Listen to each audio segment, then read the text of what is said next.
SmackDown results, September 26, 2025.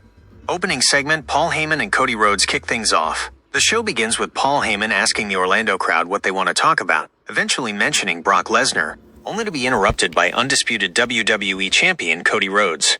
Cody shows a still image of Heyman with Lesnar from WrestlePalooza and asks if he's talking to the Oracle, the Wiseman, or the Advocate.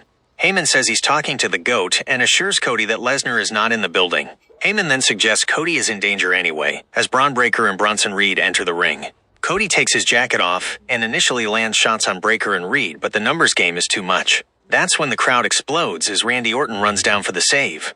Orton hits Reed with an RKO while Cody sends Breaker to the outside. The two stand tall to end the segment. VisionFatu returns, confronts Drew McIntyre.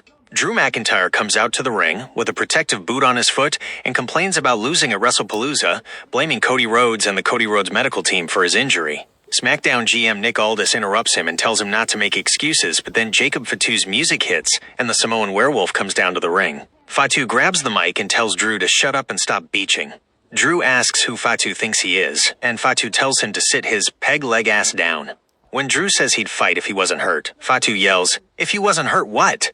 Cause you must have forgot that VisionFatu is all gas, no breaks with it. Drew responds with a Glasgow kiss headbutt.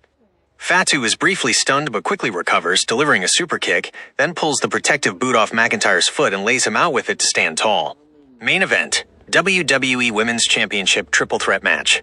Tiffany Stratton C versus Jade Cargill versus Nia Jax. This was the main event to determine who faces Women's World Champion Stephanie Vaquer at Crown Jewel Perth.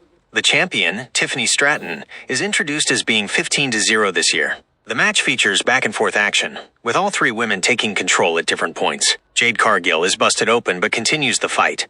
The finish sees Tiffany Stratton maintain her undefeated streak. She hits the prettiest moonsault ever on Jade Cargill and picks up the win. Winner and still WWE Women's Champion, Tiffany Stratton. After the match, Stratton is confronted in the ring by Stephanie Vaquer, the Women's World Champion, as the two hold up their respective titles, setting up their match for the WWE Women's Crown Jewel Championship.